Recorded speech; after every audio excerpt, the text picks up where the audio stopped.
नमस्ते दोस्तों, मेरा नाम है आदित्य और ये मेरी दूसरी वीडियो है और यहाँ पे हम बात करने जा रहे हैं इस पिछले साल की सबसे सफल मूवी के बारे में जिसका नाम है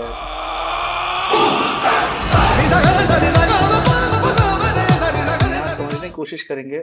मैं लगभग 2 पार्ट में ये मूवी मतलब वीडियो बनाऊंगा इसी इसी वीडियो में ही कैसे इस पिक्चर ने इतनी ज्यादा मतलब अपने एक्सपेक्टेशन से ज्यादा ही कहीं ज्यादा मतलब कमाई भी कर ली और नाम भी कमा लिया। तो पहले मैं आपको इसका कलेक्शन बता दूं, उसके बाद उसके आगे की बात करते हैं।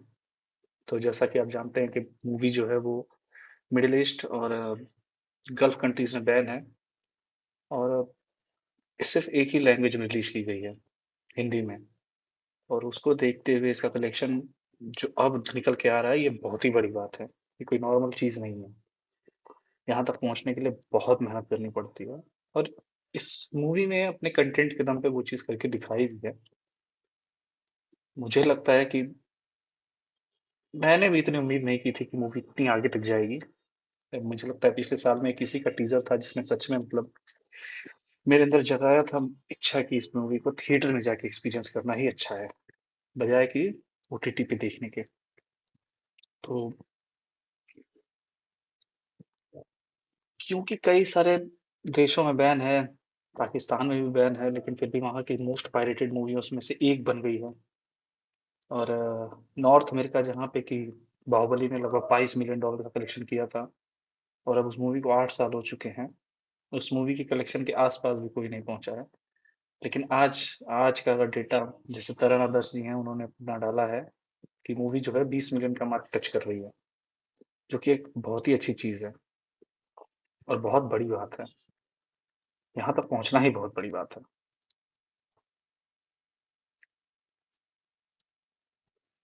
तो मूवी जब रिलीज हुई तो इसके अराउंड काफी ज्यादा निगेटिव क्रिटिसिज्म किया गया कि मूवी ऐसे दिखा रही है, ऐसा कर रही है, ये कर रही है, वो कर रही है। दो राठी ने तो एक वीडियो भी डाला था कि मूवी को हम डिस्ट्रॉय कर देंगे। उनके वीडियो के बाद मूवी डबल से भी ऊपर चली गई। ये बात अलग है। एक तरीके से उन्होंने भी इसकी पीआर ही कर दी। तो कलेक्शन, और मैं कलेक्शन का मतलब एक चार्ट आपको दिखा भी दूंगा। वैसे मैं सेक्टिल को फॉलो करता हूँ इन सब चीज़ों के लिए। उसका ज़्यादा मतलब उसका डेटा ज़्यादा क्रेडिबल रहता है बजाय कि किसी और का या स्टूडियो का या ये जो लोग निकालते हैं उसके हिसाब से। और एक इंटरेस्टिंग फैक्ट ये भी है कि अभी हाल ही में प्रभास की राजा साहब रिलीज हुई है और आज उसका शायद तीसरा दिन है। तो मैं यहाँ पे उसको दिखाऊंगा आपको कि कैसे हिंदी में, मैं तेलुगु की बात नहीं कर रहा हूँ, कैसे हिंदी बेल्ट में धुरंधर अभी भी उससे ज्यादा कमा रही है। उसका 39th डे है आज और अपने सैटरडे और संडे को उसने राजा साहब से ज्यादा कमाई की है हिंदी बेल्ट में। इसने लगभग शायद 6 करोड़, साढ़े 6 करोड़ के आसपास कमाई की है और राजा साहब 5.5 या उसके नीचे ही रह गए हैं। तो क्योंकि राजा साहब के बारे में सबको पता ही है कि मूवी कैसी है और क्या है और कैसी लग रही है सबको। मैं तो उसका रिव्यू करूंगा नहीं। लेकिन अब यहाँ पे आती है बात दूसरे चीज की जो कि एक मूवी में बहुत ही जरूरी होता है, जिसको कहते हैं स्टोरी। स्टोरी अच्छी हो तो मूवी अच्छी बनेगी ही बनेगी।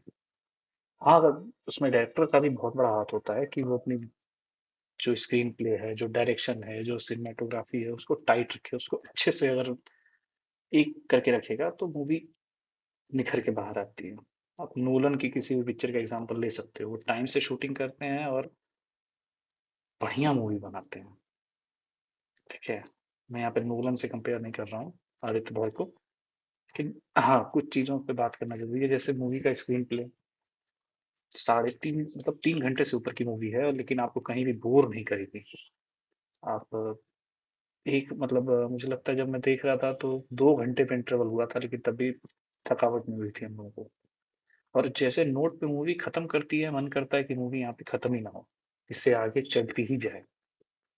ठीक है। और फिर उसकी फिल्म मेकिंग की बात करें तो रियल लोकेशंस, जैसे जो सेट इन्होंने लियारी का दिखाया हुआ है जो कि पाकिस्तान में है, उसको इन्होंने बैंकॉक में बनाया है। उसको बनाने में 3 या 4 महीने का समय भी लगा है।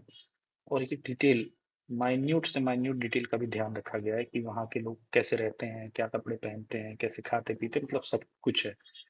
कोई वहाँ पे मतलब कम से कम वीएफएक्स और सीजीआई और ग्रीन स्क्रीन का इस्तेमाल किया गया है ताकि रियल लगे, और वो रियल लगता है। वो लोकेशंस रियल लगती हैं, वो फील देता है आपको, एक एरी टाइप की फीलिंग देती है कि नहीं कुछ तो है। फिर तीसरे चीज पे आते हैं कि कैरेक्टर डेवलपमेंट। मूवी जब शुरू होती है तो एक टिपिकल उसकी तरह नहीं शुरू होती है कि सबका क्रेडिट में ही नाम आ गया और हर चीज मतलब चलती चली जा रही है।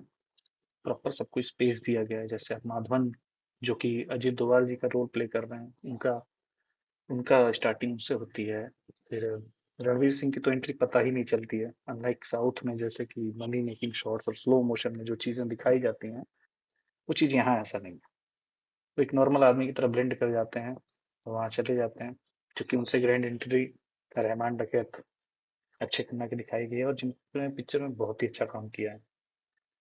तो मतलब कैरेक्टर डेवलपमेंट एक आर्क होता है, मतलब धीरे धीरे करके आप उस कैरेक्टर में घुस रहे हो। आप जब स्टार्टिंग में रणवीर सिंह को देखोगे, जब वो बलूच बलूच बन के गए रहते हैं और ट्राइंग मतलब इन्फिल्ट्रेट करने का सोच रहे होते हैं, कैसे उस गैंग में घुसने का सोच रहे होते हैं, तो वहां पे वो थोड़े अपने आप को रिस्ट्रेन करके रखते हैं। रंबा हो जो गाना है, उससे पहले अगर आप उसका उनका हाव भाव देखें, के चलने का तरीका देखें, उनके बात करने का तरीका देखें, तो वो अपने आप को मतलब पीछे रखते हैं, थोड़ा सा रिस्ट्रेंट रखते हैं कि मतलब ज्यादा आगे ना चले जाएं। और ये बहुत बड़ी बात होती है, बड़े बड़े स्टार्स ऐसा नहीं कर पाते। एक्टिंग तो है उस बंदे में। ठीक है। अब फोर शेड्यूलिंग, जैसे बहुत लोग कह रहे थे कि अक्षय खन्ना ने बहुत अच्छी एक्टिंग की है, बहुत कमाल एक्टिंग की है, और बहुत बढ़िया लगे हैं, उन्होंने रणवीर सिंह को ढक दिया है। एक्टर तो अच्छे हैं ही वो, नो डाउट। लेकिन इसके लिए जो मेन मतलब जो मेन एक्टर है, जो मेन मूवी को अपने उस पे लेके चल रहा है, उसका सिक्योर होना बहुत जरूरी है। और रणवीर सिंह यहाँ पे बहुत सिक्योर है, बहुत ही कॉन्फिडेंट है। क्योंकि अगर आप सामने वाले को मौका दोगे, वो अच्छे से निकलेगा, तो आपकी अच्छी एक्टिंग अपने आप निकल के सामने आती है। ऐसा नहीं है कि मतलब आप ही आप हो और मूवी में कोई नहीं है। आप समझ सकते हैं मैं किसकी तरफ इशारा कर रहा हूँ। मेरे पास चश्मा नहीं, नहीं तो मैं पीछे लगा के दिखाता आपको। तो वो चीज, जैसे जो फिल्पराची का गाना है जो कि बहुत फेमस हुआ, उसमें आप देख सकते हैं कि अक्षय खन्ना फ्रंट में है और रणवीर सिंह पीछे हैं। तो वो उस मूवी का मतलब रिक्वायरमेंट वही है। एस्पियोनाज इसी को कहा जाता है। ऋतिक रोशन की वॉर फिल्म नहीं चल रही कि भाई साहब हेलीकॉप्टर से उतर के आएंगे, उनका बाल हवा में उड़ता रहेगा, नहीं ऐसा नहीं। एजेंट ऐसे काम नहीं करते। ठीक है। फिर स्टोरी। अब जैसे एक दो लोगों ने मुझसे पूछा कि क्या ऐसे मतलब एक ही बंदा ये सब कर सकता है, तो ऐसा नहीं है, एक बंदा ये सब नहीं करता। अननोन लोगों की कहानी, सब मतलब कुछ कुछ लोगों को इकट्ठा करके एक करेक्टर को वो चीज दी गई है, और उसने मतलब वो सब चीजें की हैं जो उसने की हैं। तो स्टोरी तो आप जानते ही हैं, और अगर अभी भी नहीं जानते हैं तो इससे अफसोस की बात और कोई नहीं है, क्योंकि मूवी आपको जरूर देखनी चाहिए। कंधार हाईजैक से शुरू होती है, पार्लियामेंट अटैक दिखाया गया है जो कि बहुत ब्रूटल था।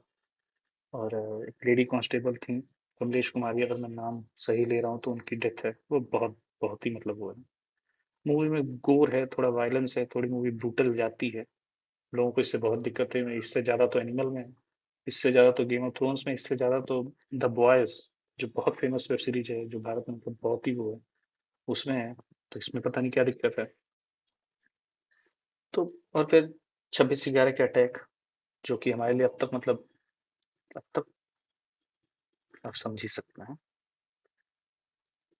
तो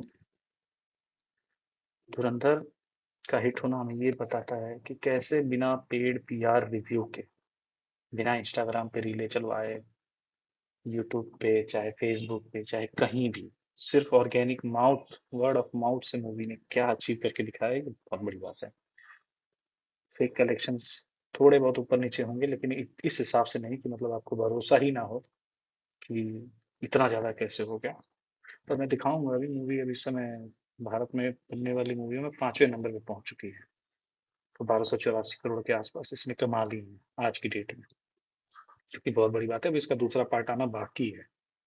माइंड यू, ये 7 घंटे की मूवी है, एक ही मूवी को काटा गया है। इसका दूसरा पार्ट 19 तारीख को आएगा, 19 मार्च को। हाँ, और मूवी को, किसी भी मूवी को हिट कराने में उनके गानों का बहुत बड़ा हाथ होता है। आशिकी 2 को देख लीजिए, सैयारा को देख लीजिए, और भी कई सारी मूवियां हैं। तो धुरंधर के साथ भी यही है, इसका बीजीएम वाकई में अच्छा है, इसके गाने अच्छे हैं। और मतलब यहाँ पे गानों में ना आई कैंडी की तरह इस्तेमाल नहीं किया गया है। जो शरारत है वो, अगर आप मूवी देखेंगे तो वो गाना कब आएगा कब निकल जाएगा आपको पता भी नहीं चलेगा। और आजकल ये एक नया टेम्पलेट हो गया कि लड़ाई झगड़े या फिर जो भी कोई ऐसा सीन चल रहा हो वहां पे गाना डालने पे वो सीन ज्यादा मतलब लोगों तक पहुंचता है और याद भी रह जाता है कि हाँ इस सीन में ये चीज हो रही थी। जैसे हम आज भी अगर एनिमल का गाना सुने, अ, दुनिया भुला देंगे, वो बी प्राक का गाना है, जब वो लड़ते हैं लोग, तो हम लोगों को आज तक याद है कि जैसे वो गाना बजता है उन दोनों का नंगा बदन याद आ जाता है कि हाँ दोनों लगा झगड़ा कर रहे थे। वैसे ही अच्छी तरीके से डाला हुआ गाना है, अच्छी तरीके से उसको फिल्माया गया है, अच्छे तरीके से यूज किया गया है। तो इस मूवी की तारीफ तो करनी बनती है क्योंकि पिक्चर अच्छी है। और अगर आप लोगों ने नहीं देखी है तो शायद 30 तारीख को शायद नेटफ्लिक्स पे भी आ जाएगी। और अभी भी चल रही है, आप लोग जाके देख सकते हैं। तो ठीक है, नमस्ते।